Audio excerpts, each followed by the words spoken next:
Assalamualaikum, salam sejahtera. Bersama saya Cikgu Safwan. Hari ini saya nak demo apps 10 Box Maths.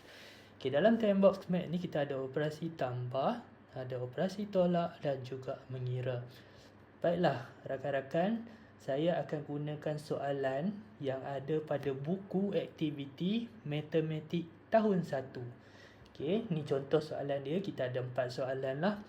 A sama dengan 16 tambah 8. Soalan B 25 tambah 6 sama dengan. Soalan C 9 tambah 34. Soalan D 47 tambah dengan 5. Jadi di sini murid-murid kena faham iaitu nilai tempat dan juga bagaimana kita mewakili nombor dengan menggunakan gambar rajah.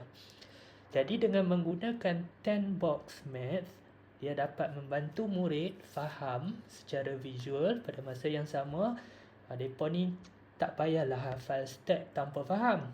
Jadi kita gunakan apps ni akan bantu murid untuk faham macam mana nak buat operasi tambah, operasi tolak dan sebagainya. Contoh yang pertama, kita lihat soalan yang pertama, 16 tambah 8. Jadi dekat sini anda boleh masukkan 16 tambah dengan 8. Di sebelah kiri dia akan keluar perwakilan ataupun dia akan keluar gambar rajah. Jadi murid-murid boleh gunakan gambar rajah ni untuk mengira. Contohnya 6 tambah 8, 1, 2, 3, 4, 5, 6, 7, 8, 9, 10, 11, 12, 13, 14. Jadi kita key in jawapan 14. Biasanya murid ni dia hafal step. Tambah 6 tambah 8, 14, 1 pindah ke sebelah puluh. Jadi murid tak faham kenapa. Dengan menggunakan apps ni, murid akan faham kenapa kena pindah 1 puluh ke rumah puluh. So kita pun pindahkan 1 puluh ke rumah puluh. Jadi kita ada 20 dekat sini dan kita ada 4 sah.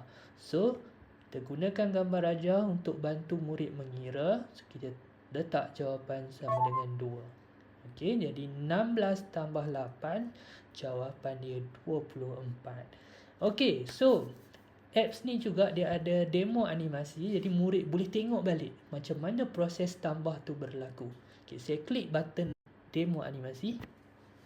Kita tengok. Dia repeat balik step.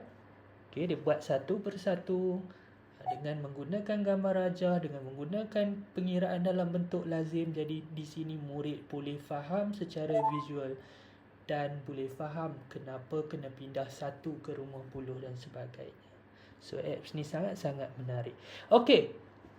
Soalan seterusnya saya skip, saya pilih soalan C. Jadi kita padam dulu. Soalan C 9 sifar 9 tambah dengan 34. Alright. So dekat sini dikeluar gambar rajah. So boleh kira lah 9 tambah 4, 9, 10, 11, 12, 13. Jadi kita type dulu 13. Kemudian 13, jawapannya lebih daripada 10. Kita kena pindahkan 1 puluh ke rumah puluh. Jadi kita tengoklah dekat bahagian visual ni.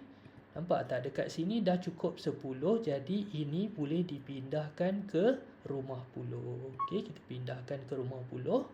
Sekarang ni kita boleh buat pengiraan 10, 20, 30, 40. Jadi jawapan di rumah puluh sama dengan 4.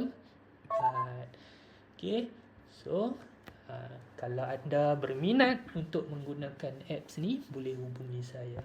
Terima kasih. Kita jumpa lagi dalam video yang lain. Bye-bye.